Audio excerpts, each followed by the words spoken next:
Hello everyone, welcome back to Python Fundamentals, episode 9. I am Aditya Thakur. Before we get into today's topic, I want you to actually stop and think about how far you have come. Because I don't think enough tutorial pause to say this clearly. You have installed Python and written real programs. You know every core data type inside and out. You understand every operator and the exact rule for evaluating complex expressions. You have mastered strings, which included slicing methods, formatting. Your code makes real decision with if, elif, else, and match case. It repeats work intelligently with for loops and while loops. And over the last two episodes, you learn to organize data properly using lists, tuples, dictionaries, and set. That is generally 8 full episodes of real substantial programming knowledge. You are not a beginner anymore, even if it doesn't quite feel the way yet. But here's something I want you to notice. Honestly, about the code we have written together across this entire series, every single example, including every practice problem, every challenge, it has all been a script. Okay. Start at the top, run to the bottom. Done.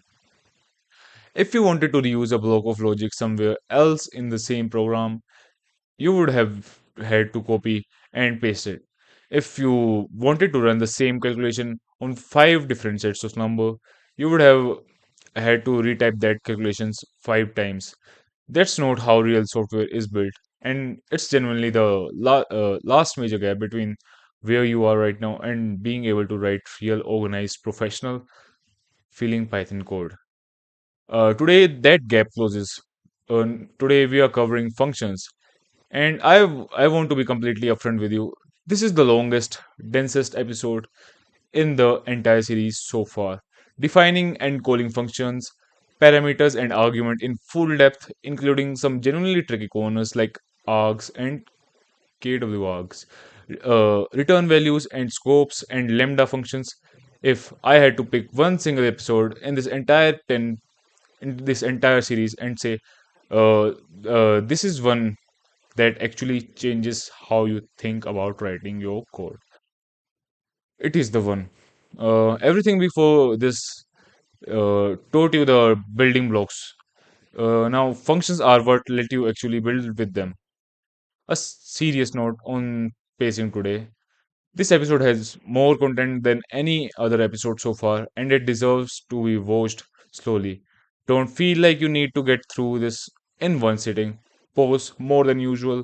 Rewind the sections that don't click the first time, especially around the scope. That one genuinely trips up almost everyone at first time, and that's completely normal. Not a sign you are behind. And as always, actually type every single example yourself rather than just watching with a topic. This found with a topic this foundational, typing it out is what makes it actually stick instead of just sounding familiar. Here's exactly what we are covering in order. First, defining and calling functions, which includes the basic syntax, why functions matter, and a few small but important habits like docstrings. Then second, and this is the biggest section today, which are parameter and arguments, which includes positional versus keyword arguments, default values, and then two features that look intimidating but are genuinely simple once you see them clearly, which are args and kwargs for accepting any number of arguments. Then third, return values and scope. This is which is how to actually get data back out of a function, and the difference between a variable that lives inside a function versus one that lives outside it, which is one of the most important mental models in this entire series. And fourth, lambda functions, which is a small throwaway one line functions that shows up constantly once you start working with tools like sorted.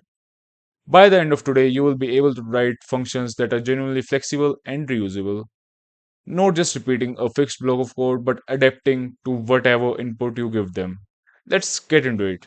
Let's move on to the first section. The first section is defining and calling functions. So let's start with the absolute basics.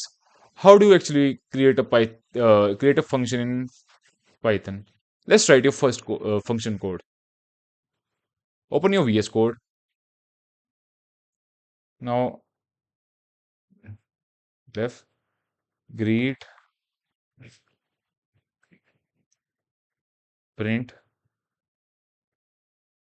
hello.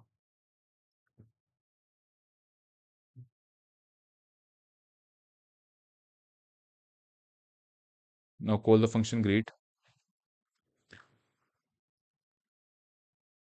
Let's call it one more time.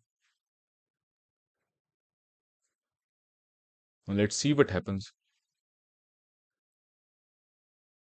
See, it printed hello two times. See, running this prints hello twice. Notice something important here. Def defines the function. It does not run the code inside it. Yet the code only actually ex- executes when you call it. Using greet with parentheses, it just only the code only actually executes when you call it using greet with parentheses. Okay. We called it twice, so it ran twice and it printed the hello twice. Okay. Now let's move on to the next one. Next one is reading the syntax piece by piece. Let's read this syntax piece by piece. Let's just slow down and read this piece by piece because getting comfortable with this exact shape matters for everything else today. See, def is the keyword that starts every single function definition. No exceptions. Grid is the function's name, entirely up, which is entirely up to you, following the exact same naming rules as variables from episode 1, which includes no spaces, and you can't start with a number and should describe what the function actually does. Then a colon, and everything indented below it is the function body. Everything you write inside this is function body. Now let's move on to the next one. Next one is why functions matter before and after. Let's just try this one. Let's just try this code. Print equals into 20.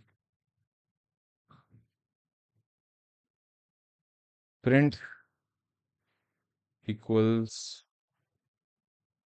into 20. Now print equals into 20. And now let's just define a function divider.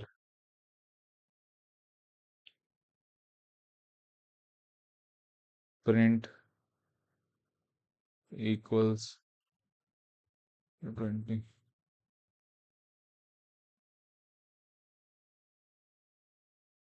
Now call the function divider. Now let's run the Python code.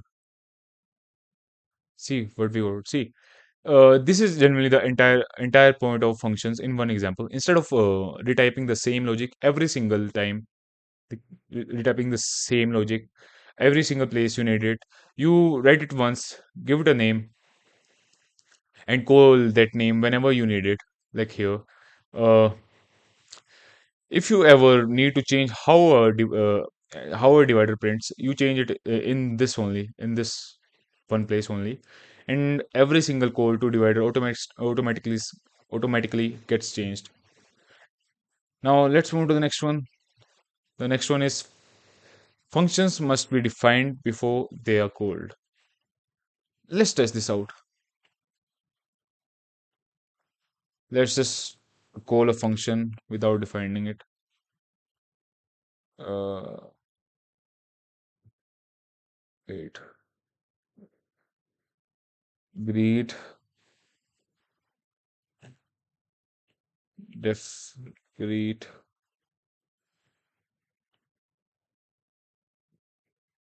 print hello.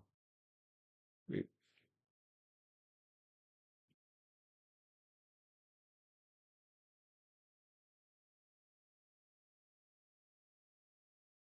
Now let's test this out. See, we got the error. See, this will genuinely crash. Remember from episode 1 that Python reads your file from top to bottom. At that exact moment, greet is at the exact moment when greet is called here. On line 1, on line 11th, the uh, Python hasn't reached the def block here. So, as far as Python is concerned, greet doesn't exist yet. The fix is simple. Always define your function before you call them. So, you can call them after you define the function. Okay, see, like this, greet. You got hello. Now let's move to the next one. The next one is calling a function multiple times with different contexts. Let's test this code out. Def print welcome. Now print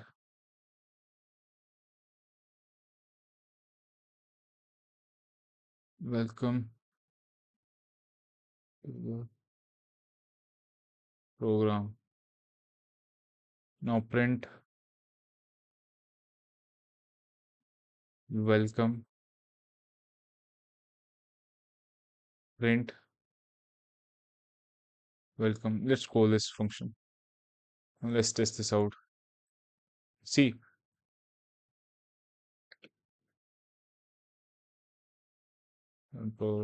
see, the function code doesn't change between calls at all, but you are free to call it as many times as you want from anywhere else in your program whenever you need that exact behavior again.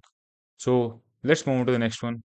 Now let's move on to the next one. The next one is docstrings, which is documenting what a function does. Let's test this code.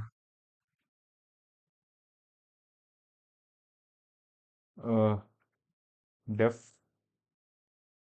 greet, right?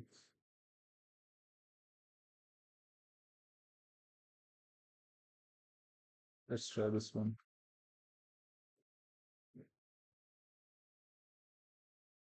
Friends, simple greeting.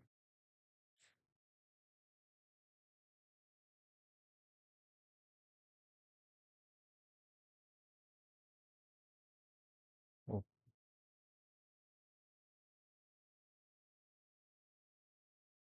friends is simple greeting. Then friend, hello. Then print greet dot doc. Wait, underscore doc then underscore. Oh, this is double underscore, not single underscore. Let's test this out. See, see what it does. A triple quoted string right after the def line is called a doc string. It doesn't affect how the function runs at all. It generally just it is generally just documentation describing what the function does. This is a good practice for any function whose purpose isn't completely obvious from its name alone, and you can actually retrieve the doc string later using doc, which is exactly what we just did. Why didn't it?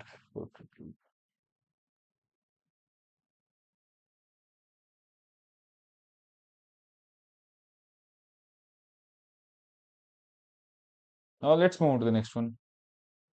Next one is pass. This is a placeholder for functions not written yet. If you haven't written something inside the function, you can just pass that function. Let's test this code out.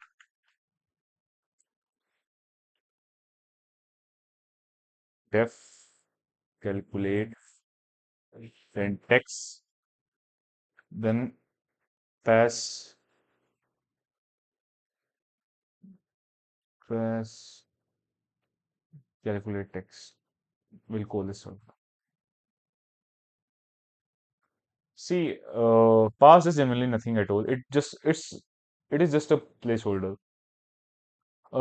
This lets you sketch out a function's skeleton now while you are planning your program structure, and you can come back and fill this real logic later without Python throwing an indentation error or any error inside the function body. Now let's move to the next one. Next one is practice problem one. Just pause the video and try this by yourself, and then you after that you can resume the video to check the answer.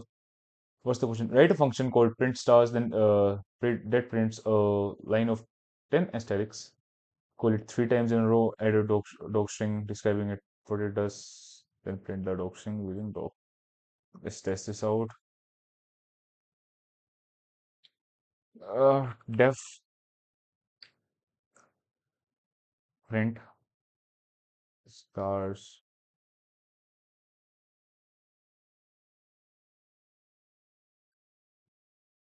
prints a line of 10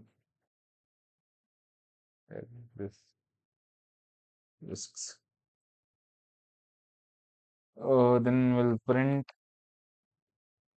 star 10 times 10 times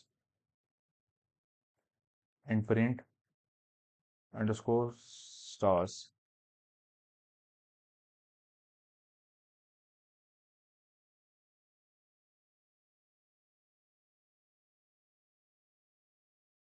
What the hell am I doing?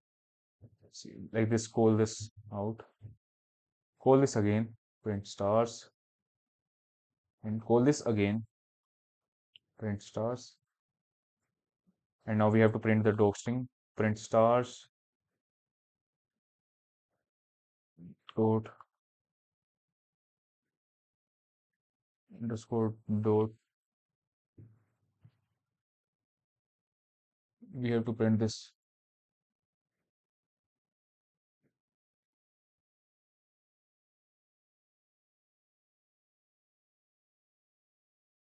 Just print this out. See it calling print stars three separate times. Run the exact code three times. This runs the exact same one line function body three times over and over again. That generally is the entire value proposition of functions in a nutshell. Write once, run as many times as you need. And at the last, we just printed the dog value. Now let's move to the next one. Here, here's the answer. You can check it. See, calling print stars three separate times runs the exact same one line function body three times. This is the entire value proposition of functions in a nutshell. Now, moving on to the next one. Here comes the section 2, which is parameters and arguments. Now, let's make functions actually flexible by letting them accept input. This is the biggest section of today's episode, so let's just take our time. First of all, a function that accepts input. Let's write a function which will accept our input. Def greet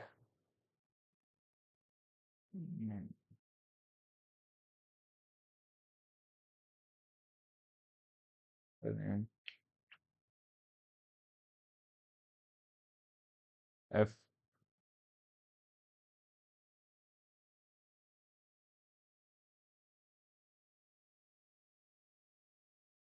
Hello.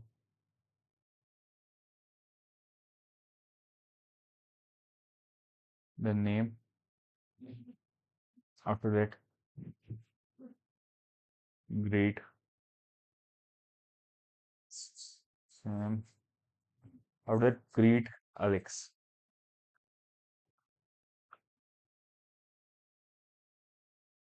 See, this prints hello Sam and then hello Alex.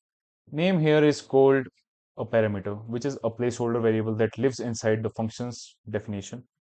Sam and Alex are called arguments. Uh, these are the actual real values, and that get passed in each time you call the function. Now let's move on to the next one. The next one is parameters versus argument. The precise difference. Let's check the difference between parameter and argument. Let's test this. Just let's just see it. In actual conversation, people often use these two words interchangeably, and honestly, that's completely fine day to day. But knowing the precise distinction genuinely helps once you start reading Python's official documentation or error messages that specifically reference one or the other. See, here the name is parameter, and here the same is an argument. We are just which we are passing in this. Now let's move on to the next one. Next one is multiple parameters. Let's test this code and let's check how can we add multiple parameters and how to work with them. Def intro use name comma age comma city print f name comma is age year old and lives in city. Now let's pass the argument. First argument will be Sam, which is name. Then the second one will be 25, which is age. Then the next one will be Mumbai.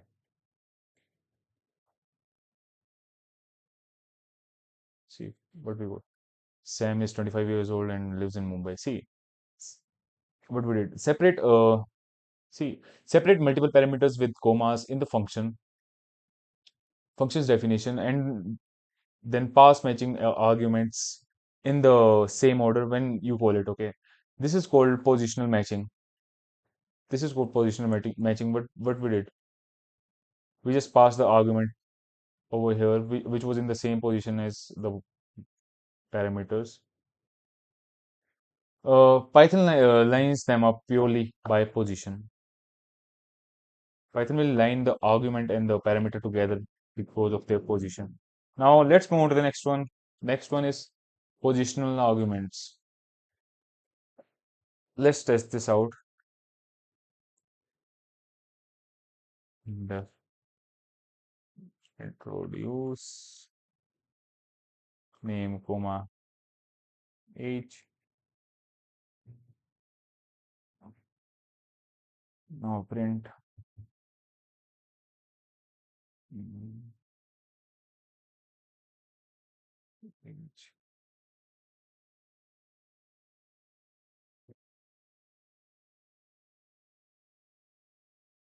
Introduce then Sam comma 25. Introduce then let's write 25 comma Sam.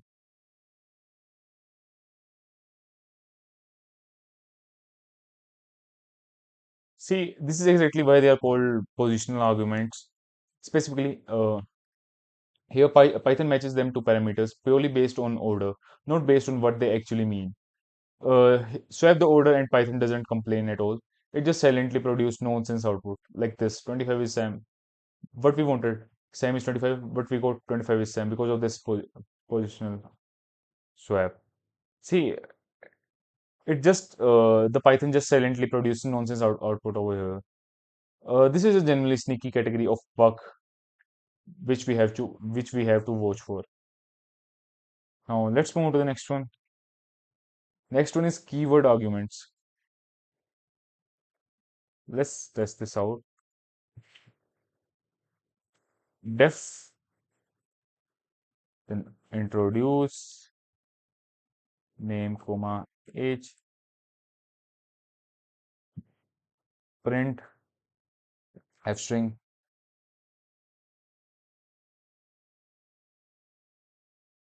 name is age introduce age equals 25 comma Name equals Sam.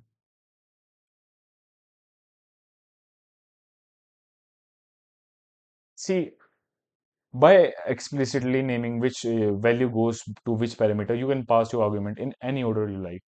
Here, what we did, we just wrote the parameter also and the argument with the parameter. See, this generally eliminates the exact bug which we saw over here, which was 25 is Sam. So there's no ambiguity anymore about which values mean what. With the help of function keyword arguments, we can use we can be like dodging this bug. Let's move to the next one. Next one is mixing positional and keyword arguments. Let's test this out. Let's see what happens when we mix both positional and keyword arguments. Def introduce comma, age, comma, city, print f string, then name, age, and city.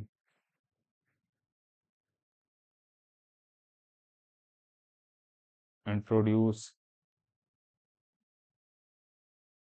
Sam,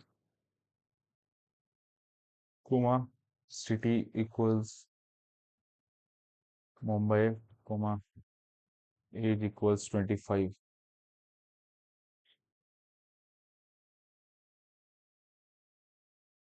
Happened.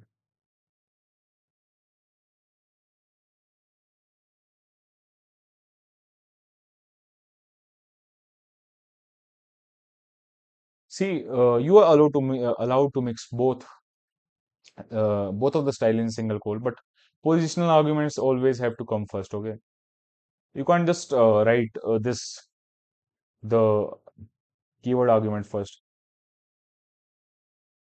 Here, Python needs to know the unnamed values before it can figure out where the named one goes. Okay, it must know the unnamed values first before the named ones. Now let's move on to the next one. Next one is default parameter values. Let's test this code. We'll get to know about default parameter values. Def, then greet, then name, comma, greeting equals hello. Now we'll print f string. First we have to write greeting, comma, name. Now greet Sam.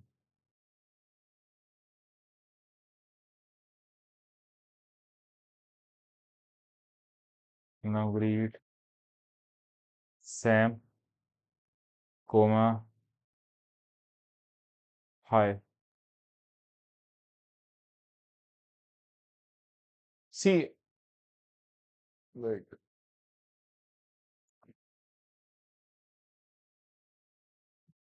that means see, giving a parameter a default value makes it optional. If you don't provide it when calling it, it will be optional. See, Python quietly falls back to the default.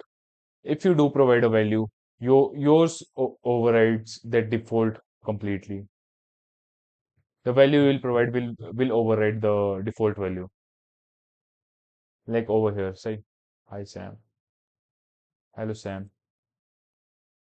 Now let's move on to the next one. Next one is a critical rule: defaults must come last. Let's test this out, and then we'll see.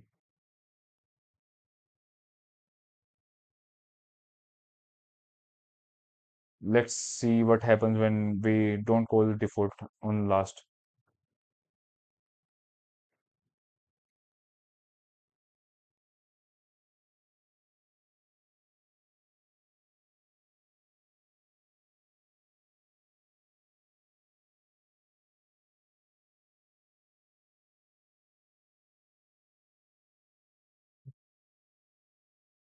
F greetings.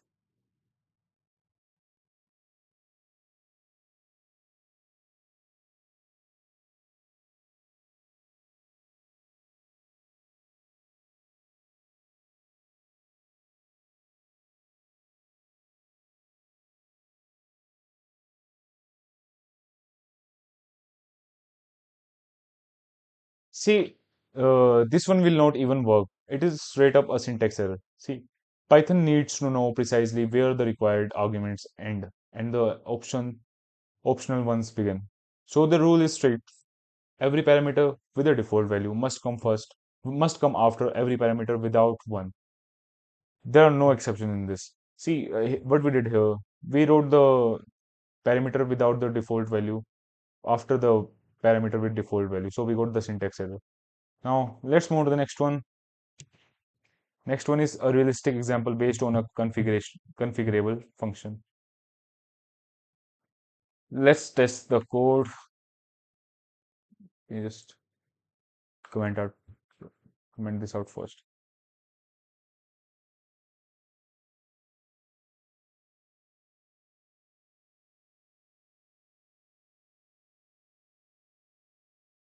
Uh, def make recipe, then item, comma price, comma text rate equals 0.08.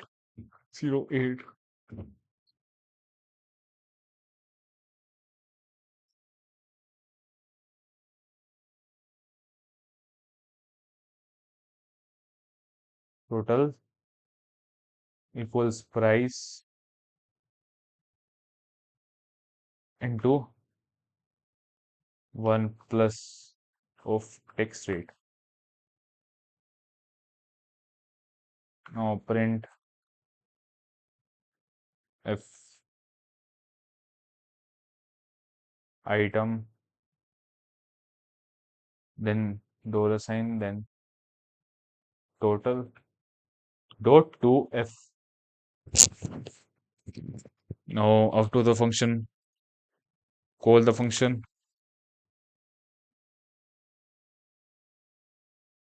receipt है ये recipe नहीं है. What the hell I'm doing? S-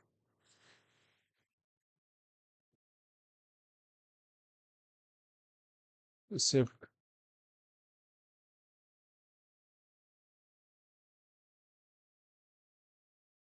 coffee, then 4.50,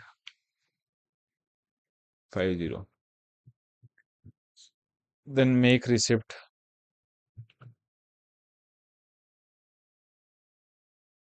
coffee, comma 4.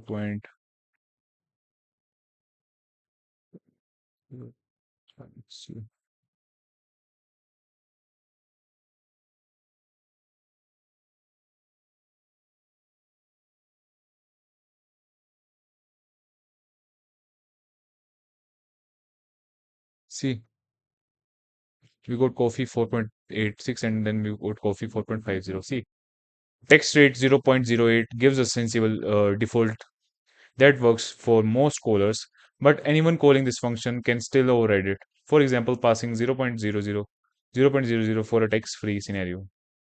This is generally realistic pattern you will use constantly once you start writing your own reusable functions.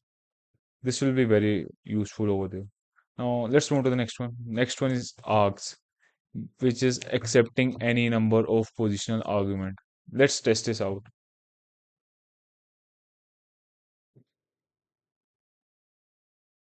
Define add all numbers total equals 0 for n in numbers total plus equals n and then we have to return total.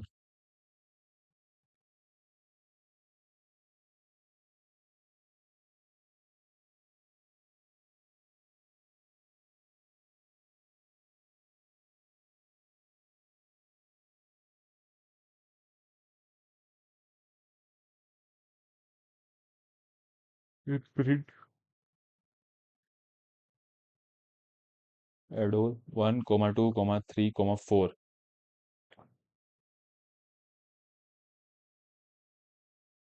See, it printed 10. See, here's where things get genuinely powerful.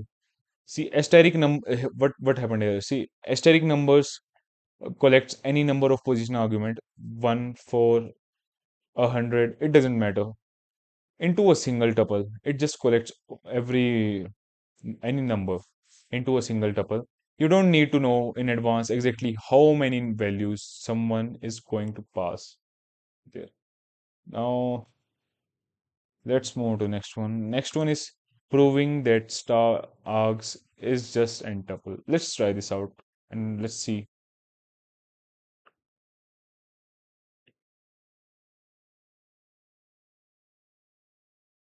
Yes. Show args, then star args.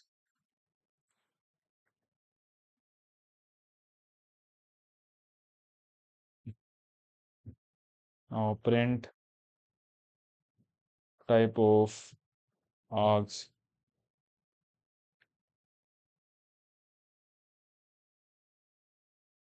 then print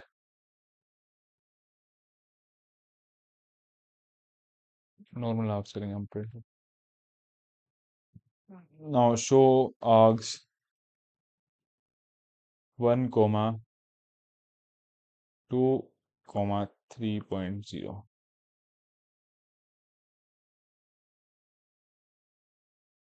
See, we got class tuple and we got 1 2 3 0. See, I want to prove this to you directly rather than just telling you. Args really is just a completely ordinary tuple inside the function body. Which means every single tuple technique you learned back in episode 7, which includes indexing, slicing, unpacking, all of it still applies here without any changes. It will still apply in args. Now let's move to the next one. Next one is double star kwargs, kwargs, which accept any number of keyword argument.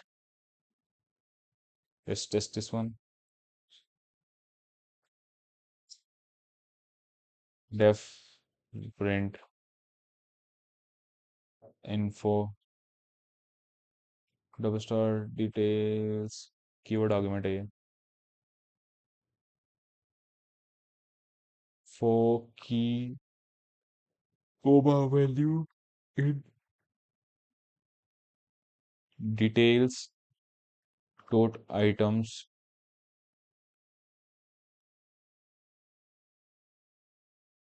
then print f key comma value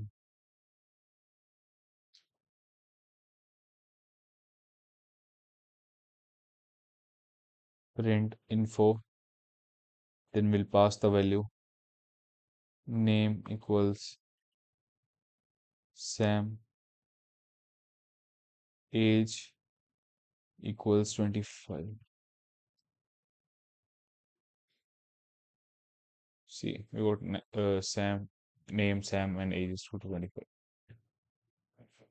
See, the double star details collect any number of keyword arguments into a single dictionary, and notice what I did immediately afterward. Here I used items. Here I used items from episode 8 to loop over it, exactly like any other dictionary. Now let's move to the next one. Next one is proving that keyword argument is just a dictionary. Let's prove this by this code. Def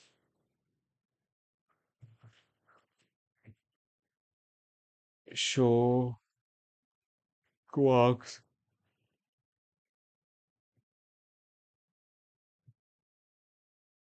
kwargs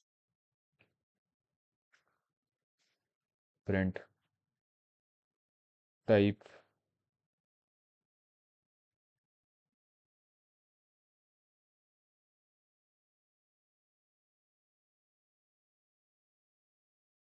Now we'll print kwargs.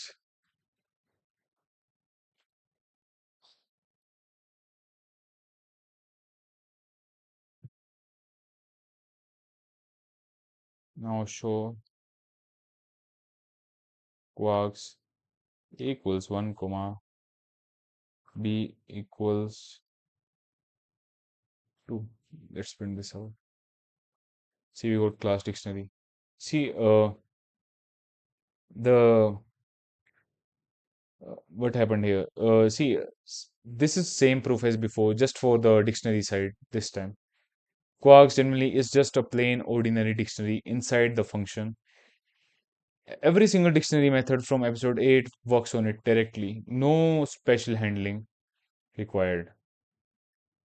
It will just work as same as dictionary. Now let's move on to the next one. Next one is combining everything to full parameter order. Let's try this one out. Let's combine every parameter.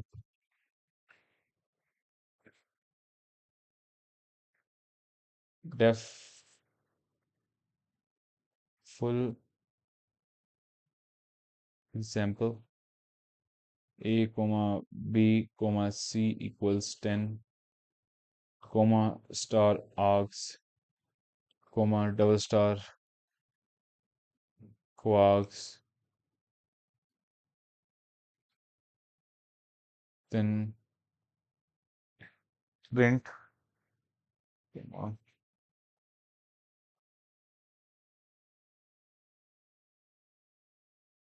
args comma quarks.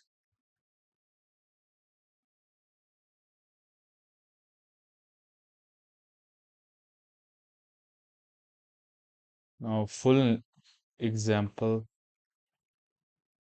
we'll call this out 1 comma 2 comma 3 comma 4 comma 5 comma x equals 6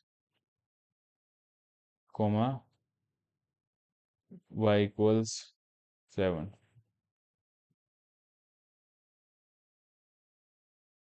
See what we got.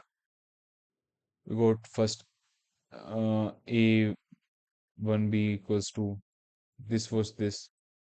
Here we got 1 2 3, then 4 comma 5, then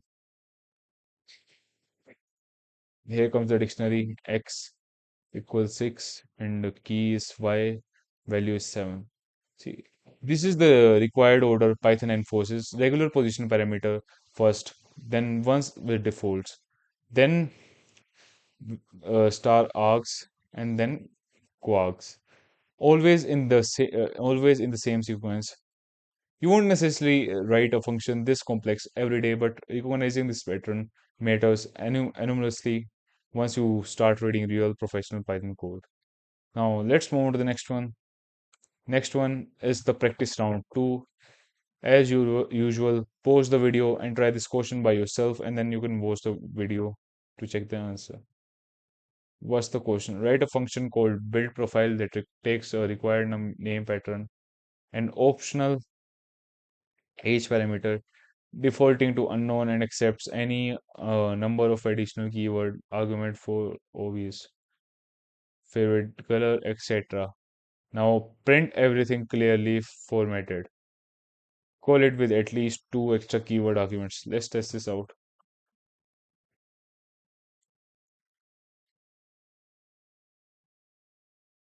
Def build profile name comma age comma unknown,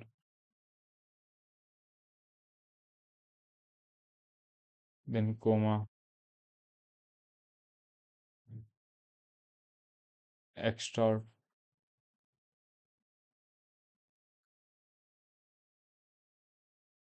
print f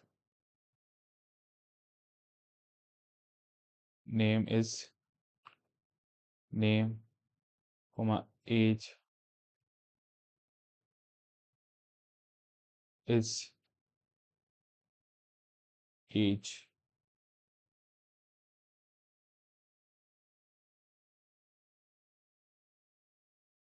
For key, comma value in extra dot items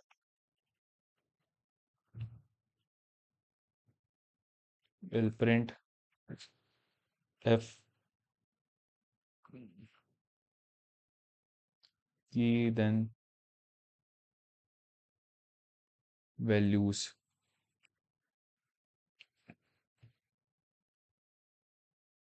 and will go out of the function block and will call the function build profile, then sam, comma hobby equals chess, comma color equals blue.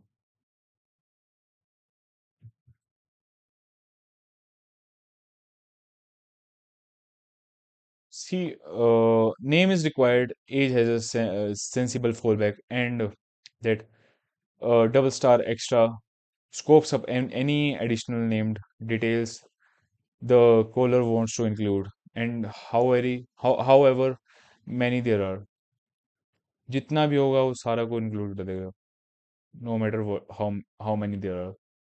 This is genuinely flexible, realistical function signature. Uh, this is the kind you will actually write in real projects. Now let's move to the answer. See, you can check this answer. Now moving on to the next one. Here's comes the section 3 of this episode, which is return value and scope. Now let's cover how to actually get data out of a function, and something that trips up almost every beginner at least once. That is understanding everywhere exactly where variables lives. Now let's move on to the first one. First one is return. Return is sending a value back. Let's try this. Let's try this one out.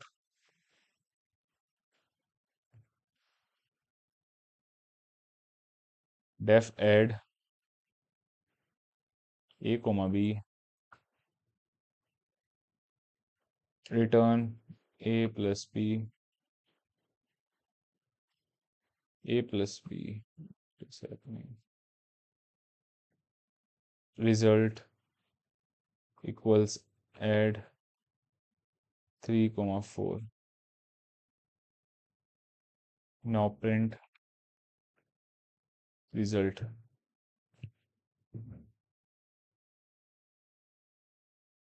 See, we got 7. See, we got the sum of this. See, return hands a value back to wherever the function was originally called from. The return value can then be stored in a variable like we just did with result, and then we printed it directly or used in further calculation. Now let's move to the next one. Next one is a difference between print and return. Let's try this one out.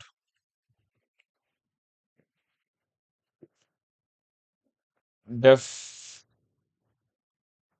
add print a comma b prints plus b. Def add return a comma b and return a plus b.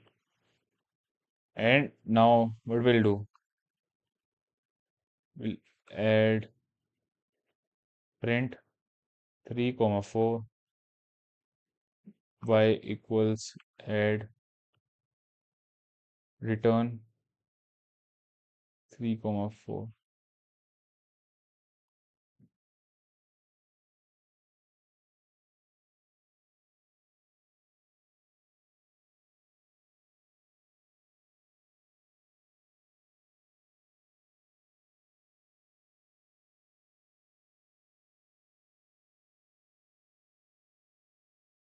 See, we got 7 7. 7 and 7. See, I want to slow way down on this one because it trips up nearly every single beginner at some point, and it's genuinely important. See, print only displays text on screen. It doesn't gives the person calling the function anything they can actually use afterward. When you store the result of add prints, which was add prints, the value was 3, comma 4 in x, x ends up holding none because that function never returned anything. Without an explicit return statement, every Python function returns none by default. This is a real common source of confusing bugs. Always make sure you are using return when you actually need to use the result afterward, not just see it printed once. Okay,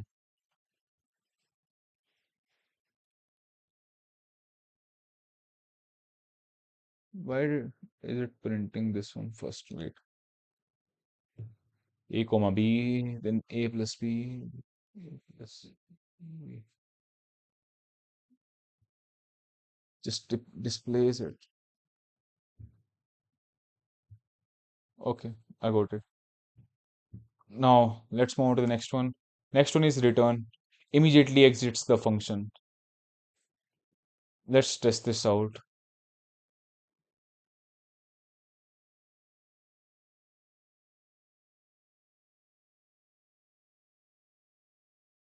Uh, let's test this one out.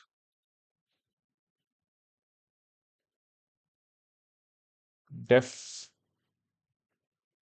check age. Sorry, age.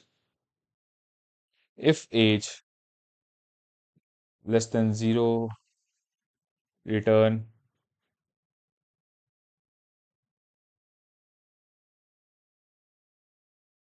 invalid age.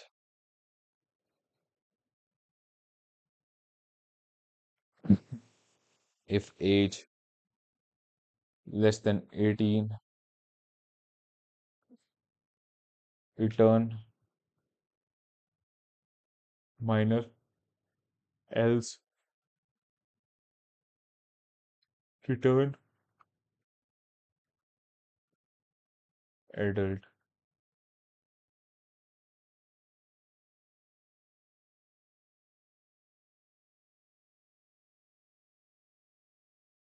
What the hell is it?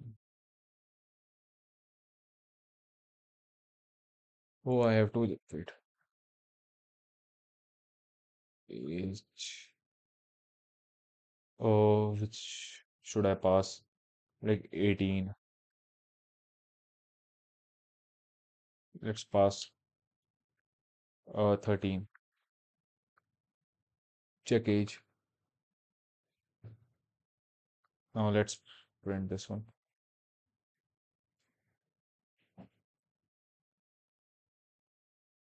See, the moment any return statement actually runs, the function stops immediately, right then and there. This is generally similar to how break exits a loop back in episode 6. Whatever code might come after that, return in that particular path simply this simply never executes. See, it didn't execute. Let's move to the next one. Next one is returning multiple values. Let's test this out. Let's see what happens when we return multiple values. Def get minimum and maximum over numbers, return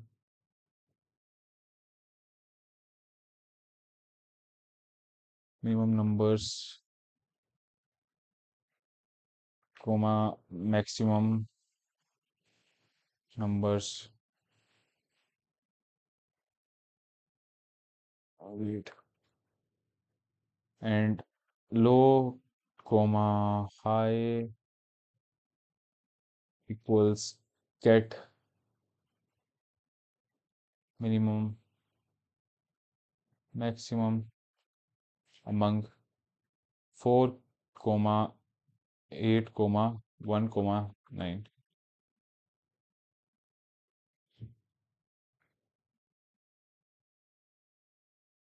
Now let's print low comma high. See, it printed low, which is 1, the minimum value is 1, and the maximum one is 9. See, this is the exact tuple unpacking pattern we previewed back in episode 7. When you separate multiple values in a comma after return, Python automatically packages them into a tuple. And that tuple is ready to be unpacked immediately on the way out, exactly like we are doing here, into low and high. Now let's move to the next one. Next one is local scope. Variables live inside their function. Let's test this one out.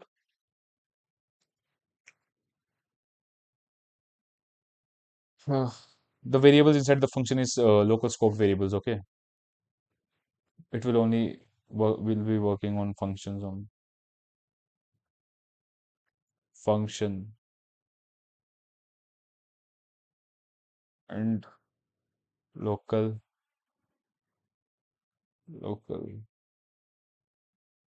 variable equals 10. Print local where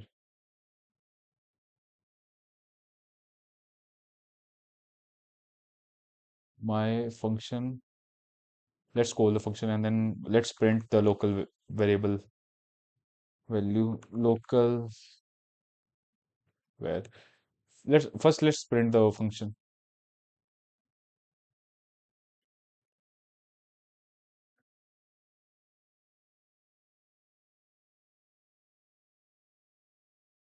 See, it printed the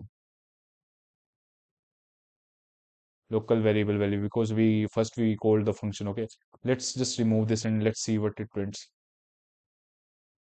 See, it gave name error. See, the local variable only exists while the function is actually running, and only inside that function.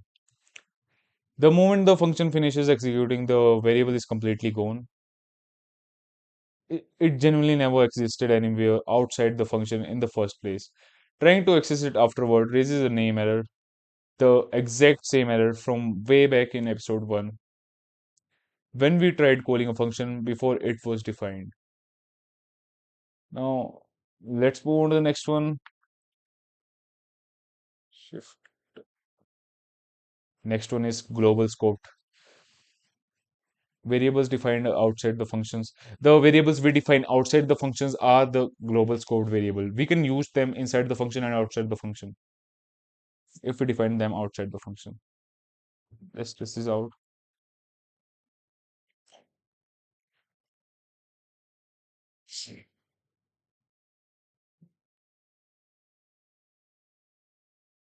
Message equals hello.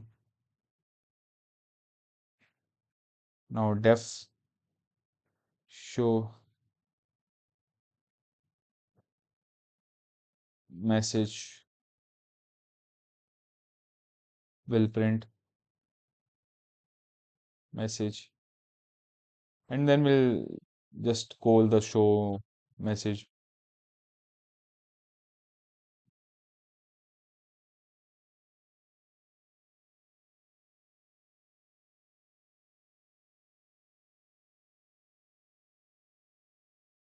Now let's run the Python file. See, we got hello. See, functions can freely read any variable that's defined outside them, out in what's called the global scope. This works completely automatically, with no special syntax needed at all. But writing to a global variable, which we are about to see in a different story, is a different story entirely. It is a whole different story. Now, Let's move on to the next one. Here comes the trap. You can't modify a global by default. Let's check this first. Counter equals 0, def increment,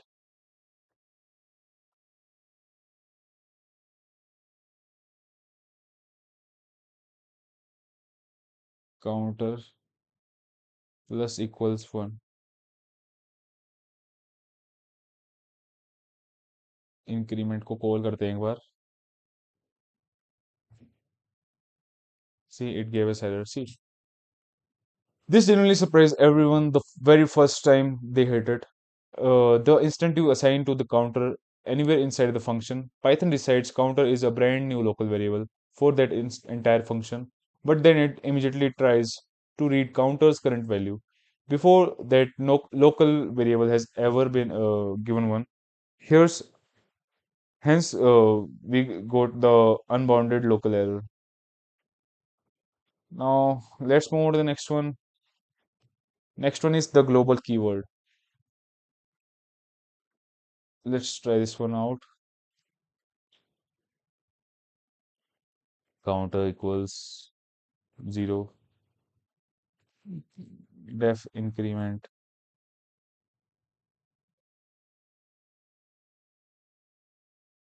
global counter. Now counter plus equals 1 increment print counter.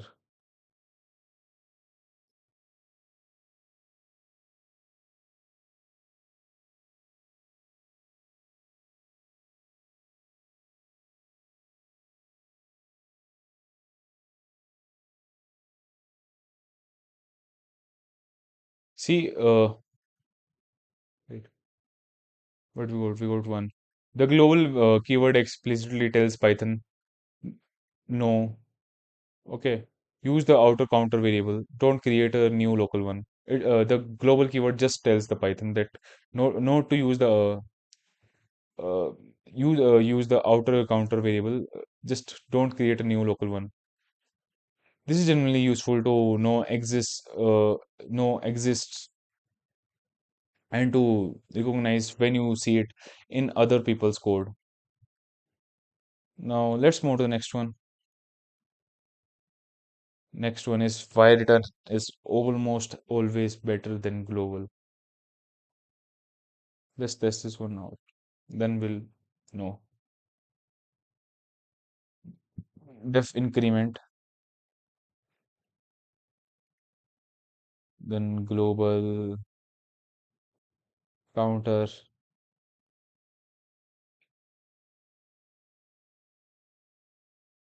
counter plus equals 1.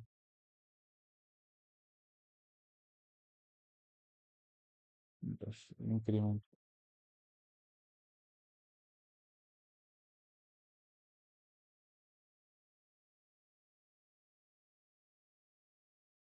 turn counter plus 1. Counter equals increment counter. See,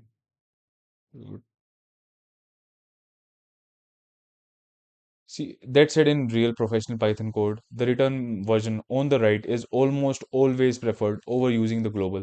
It is easier to test in isolation, easier to reason about without needing to track hidden outside state, and it makes the function's behavior completely predictable just from looking at its input and output. This is generally considered a best practice worth adopting early. Now let's move to the next one. Next one is wait, yeah. The next one is practice round 3. Just pause the video and try this by yourself, and then you can resume the video. Write a function called classify numbers that takes a number and returns positive, negative, or zero using return statements that exit early. Then write a second function called stats that takes a list and returns both the sum and the averages as two separate values using tuple unpacking to capture them while calling. Let's test this one out.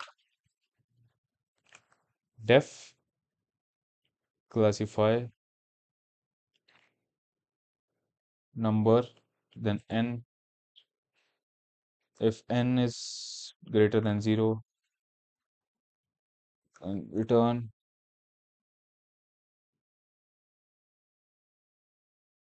positive, positive.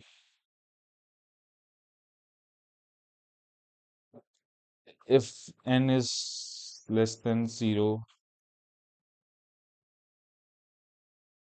return negative, else return 0.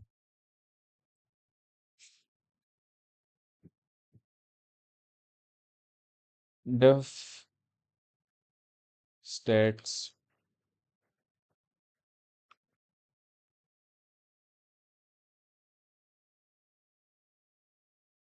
numbers, then total equals sum of numbers, and then average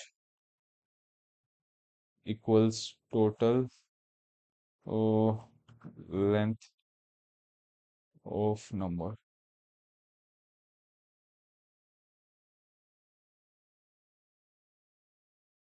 Then return total comma average. S comma a equals stats, then we'll just pass the value 4 comma 8 comma 15 comma 16 comma 23 comma 42. This was the value I remember. See,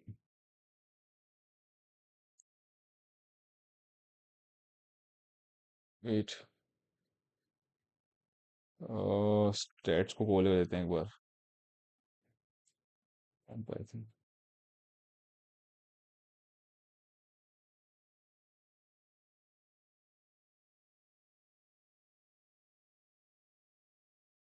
I don't know why isn't it taking the value.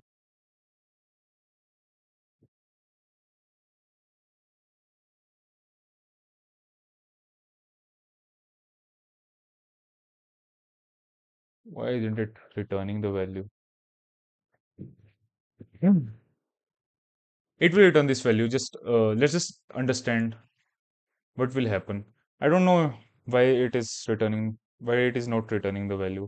See, what we did, we classify here the classify number uses early return to exit the very moment a condition matches. Uh, Notice there's no need of elif here at all because return already stops the function completely and stats demonstrate returning multiple values as a tuple unpacked directly into s and a right on the way out. We used s and a, no? S comma a equals this. This s and a just unpacks directly. Okay, the tuple is unpacked directly into s and a.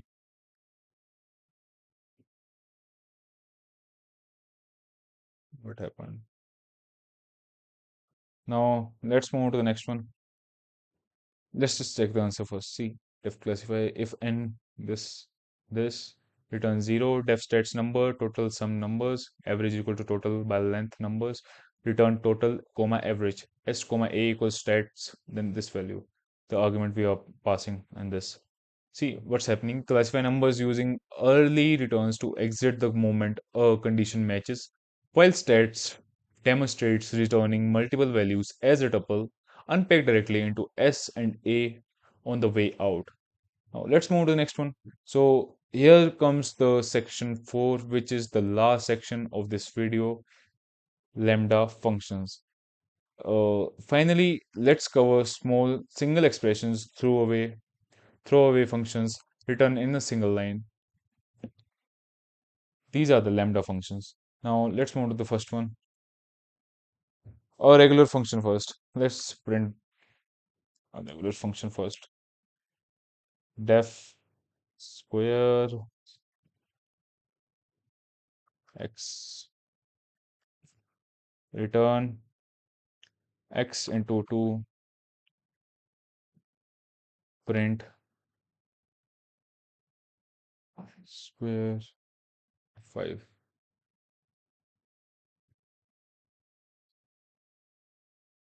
Yeah, we got the square of 5. Oh, I forgot. Let's try this. Print s comma a. See, we got this also. I forgot to add the print. My bad. And here we got the square of 5. See, this is perfectly ordinary function, nothing wrong with it at all. But for something this small and simple, Python offers a genuinely more compact way to write the exact same thing in single line. Let's see the same logic as a lambda function. Okay, let's test this one out. Square equals lambda x x power 2. Now we'll print square of 5. We got 25. See, lambda x raised to power 2 defines what's called an anonymous function, all in a single line. This is all written in a single line. See, all of this is written in a single line. X is the parameter, exactly like a normal function parameter, and everything after the colon is automatically returned. No explicit return keyword is needed. No def keyword is needed. Now let's move to the next one. Let's break down the lambda syntax first. See, lambda is the keyword that starts every lambda. X is the parameter or parameters working exactly like a regular function's parameter, and everything after the colon is expression that gets automatically returned.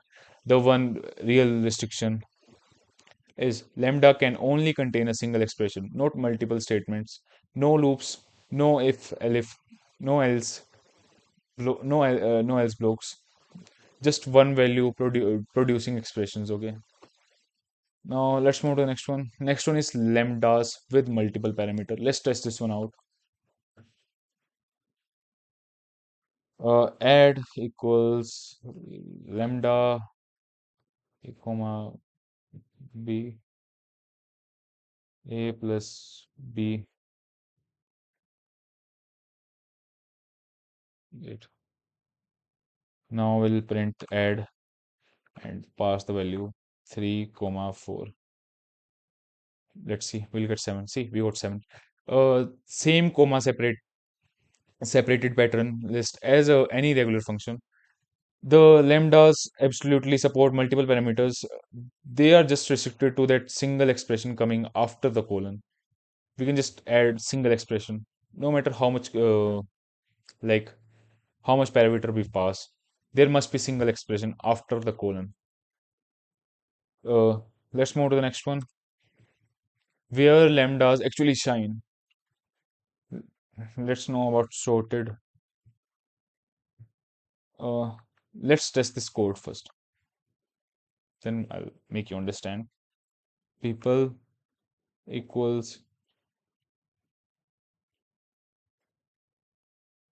Sam, comma 25, comma Alex,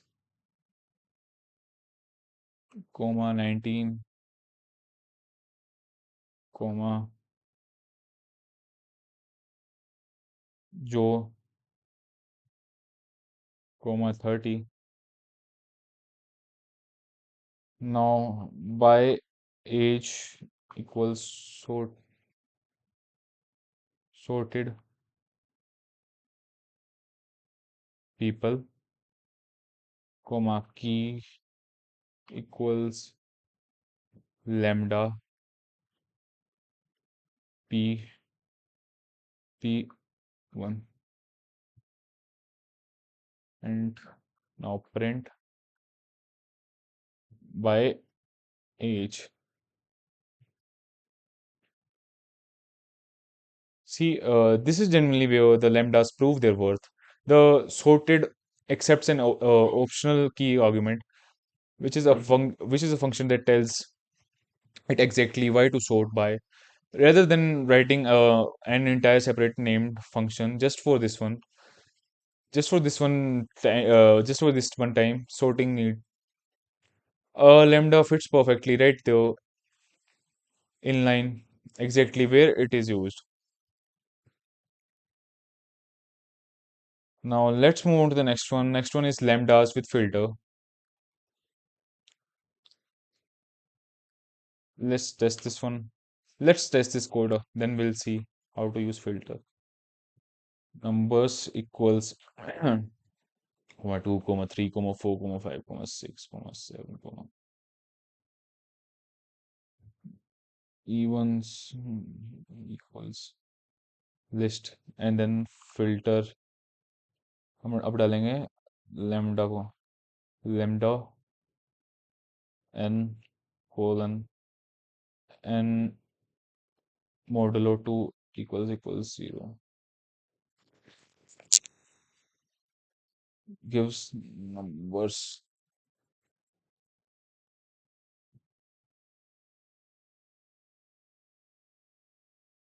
and we'll print the numbers, print the even numbers, evens. See, we got the even numbers. See, filter keeps only the items where the lambda returns true. This achieves the exact same result as a list comprehensions if closed from episode 7. It's generally just a different tool reaching the same destination. Now let's move on to the next one. Next one is lambdas with map. Let's test this code first and then we'll get to know about map.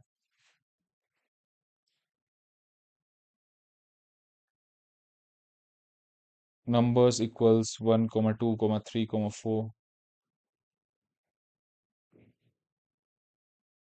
Double is equal to list, then map,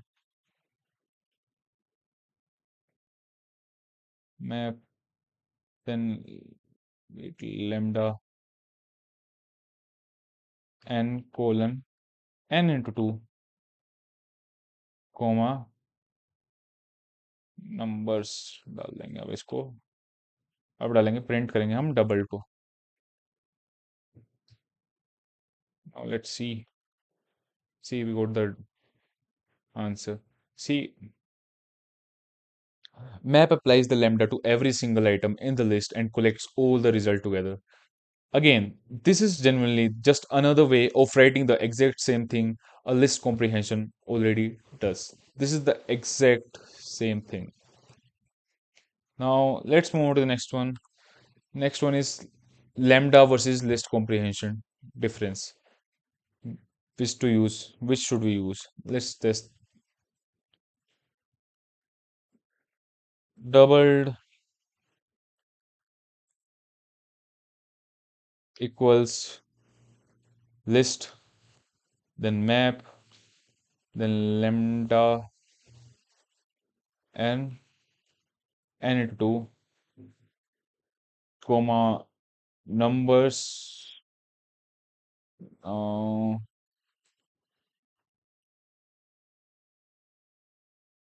doubled equals n into 2,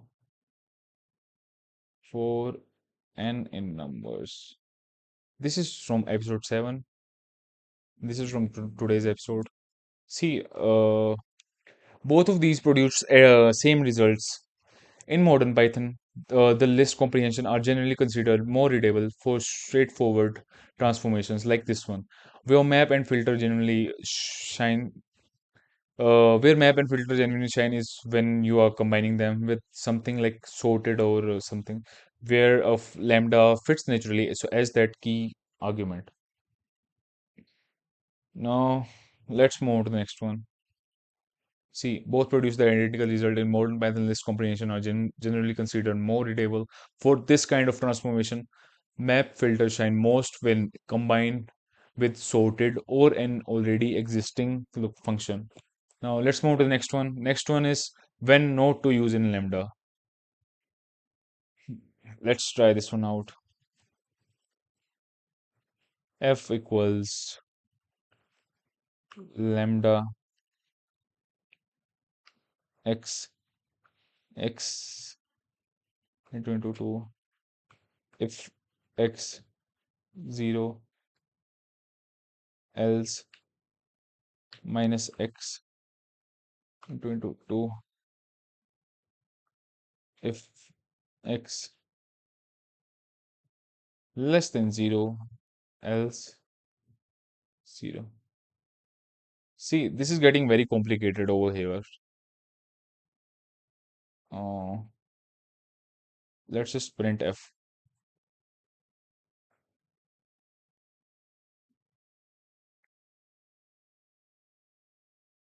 Def signed square x. Now, if x is greater than 0, return x 2. If x less than 0, return minus x into 2. My bad, it's not into, it's power. I'm calling it into. My bad. Return 0.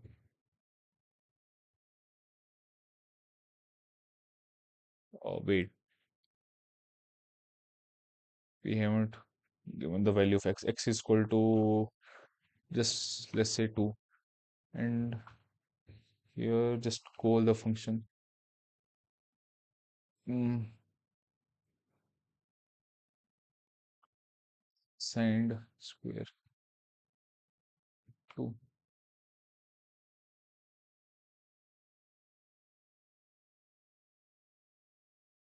See, the exact here the exact same rule we have now seen apply to conditional expression back in episode 5 and to list comprehension in episode 7 applies here too. If a lambda needs to squeeze in genuinely complex logic just to fit on one line, that's your signal to write a real named function instead. See, this is squeezing all of this code in one line, but it's like very complex. You can't understand it properly. And over here, it's very readable right now. When things gets complex, just write the code in functions, not in lambda function. Just write the normal functions. It will be easier. Now let's move to the next one. Here comes the practice round 4. Just pause the video and try this. And after you try this, you can resume the video. Given a list of words, you sorted with a lambda as the key to sort them by length instead of alphabetically. Then use filter with a lambda to keep only the word longer than 4 characters. Used words equals the list A, banana, kiwi, fig, watermelon. Let's test this out. Words equals A, then banana, comma, kiwi, comma, fig. I like fig, comma, watermelon, watermelon, watermelon. Then by length, by underscore length, equals sorted. Let's sort this. Words, comma, keys equals lambda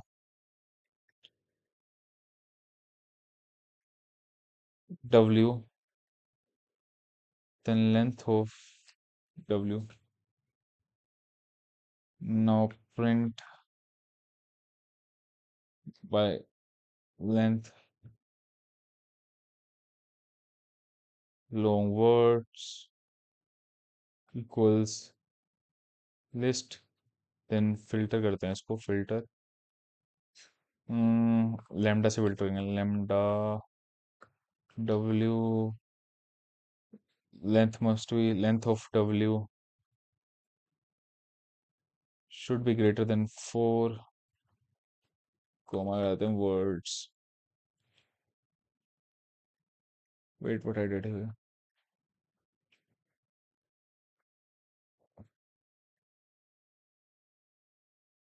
coma डालेंगे words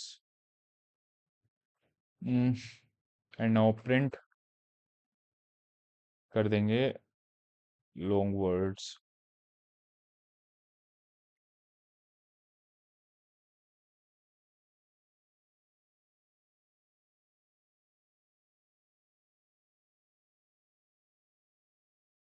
where am I getting wrong value wait watermelon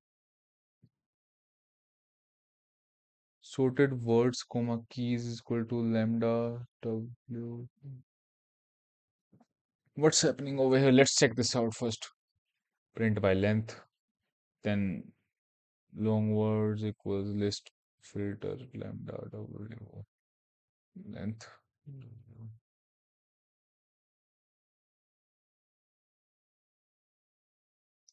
Print long words. What am I getting? Sort got an unexpected keyword argument keys. Oh, I wrote keys. My bad. I'm not checking the error properly. See, we got the answer. Uh, over here it is sorted by length, and over here it is sorted in ascending order, and over here we got the long words of this. See, key equals lambda w length w tells us this key equals lambda length w tells sorted to compare the words by their length rather than alphabetically, and filter using the same length. Check keeps only the word that passed the condition, which was banana and watermelon, and it should be ones that make through, and it made through. Let's That's the printed value. So now let's check the answer. See, it's the same one here. See, key lambda w length tells sorted to compare words by their length rather than alphabetically, while filter with the same length check keeps only the words passing that condition. Let's move to the next one. Here comes the main challenge of today's video. Uh, Now let's combine everything from today into one final challenge. Just pause this video and just try this question, and after attempting the question you can check the answer within the video. Build a small inventory management toolkit using functions. First, write add item, which takes the inventory list, a name, a price, and accepts any number of additional keyword arguments using kwargs, and adds it all as a dictionary into the list. Second, write total value, which returns the sum of all item prices in the inventory.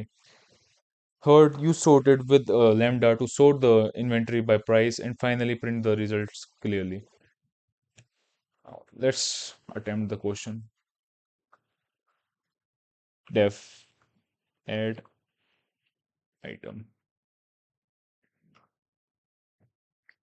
inventory.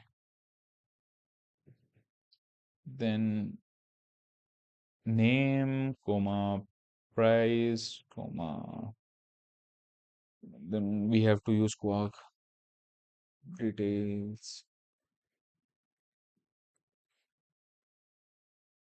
item equals name, which is name, comma, price for price, and then comma, keyword argument of details.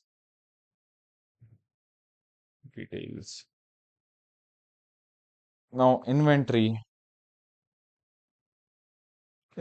dot append, will append the inventory with item. Now moving on to the next function will be total value. Here we'll just pass inventory.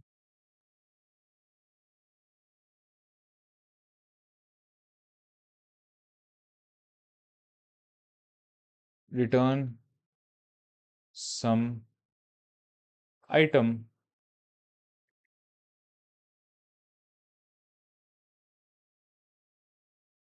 Some item. Then we'll write price for item in inventory.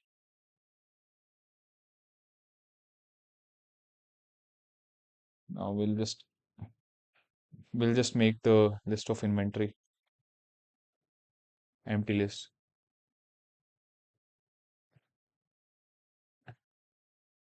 Now add item inventory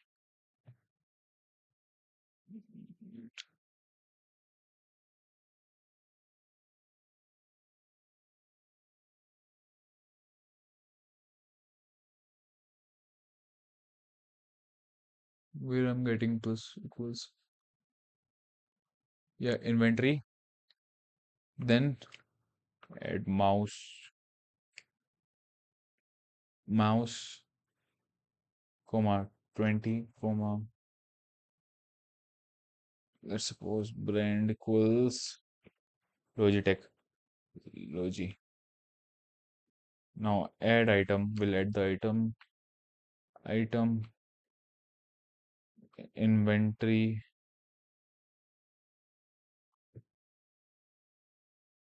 comma keyboard comma 45. Now price print total value inventory.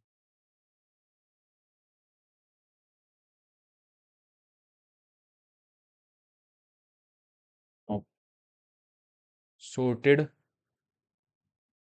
inventory equals sorted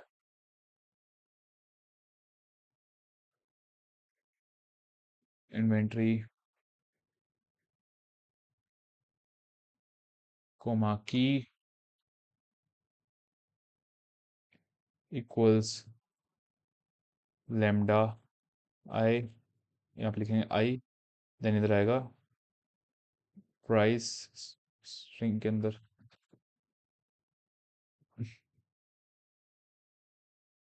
see we got 65 and here we got, see, let's walk through exactly what happened here. uh, the add item takes the required name and price plus the keyword argument of details for absolutely anything extra a caller wants to attach, like brand in a mouse example. Inside the function we built a dictionary combining name, price, and every extra detail using that keyword argument, unpacking syntax directly into inside the dictionary literal. And total value uses return to hand back the sum of every item's price. Notice is it doesn't print anything itself. It just calculates and returns, which means the caller decides what to do with that number. And finally, sorted with that key Sorts are list of dictionaries by each item's price. Specifically, this challenge genuinely touches every major tool from today. The keyword argument, then dictionary, then building, then return values and lambda functions all working together in one small but realistic piece of code. Now, let's check the answer. See, it's the same one. Def add item, inventory, name, price, details. Item equals name, price, price details. Then inventory dot append item. Then def total value inventory. Return some item price for item in inventory. Inventory equals empty list. Add item inventory mouse 20 brand logi. Add item inventory keyboard 45. Print total value inventory. Then sorted inventory equals sorted inventory key lambda I price. Let's print the sorted inventory here. Print.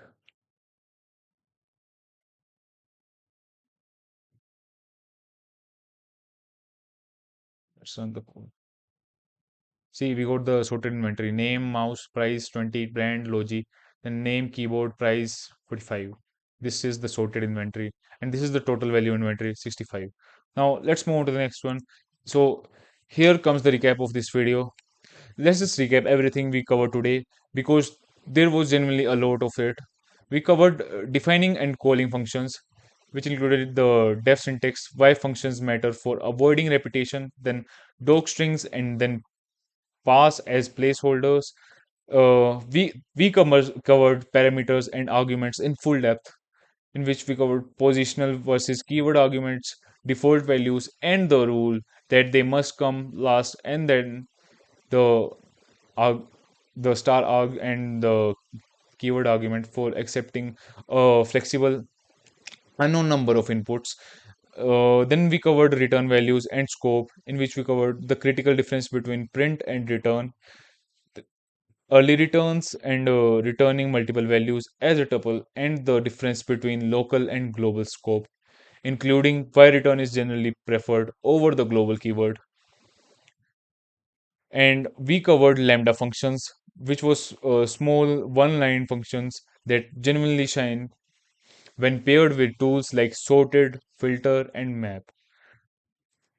In episode 10, our final episode, our most probably final episode in this series, will cover object-oriented programming classes.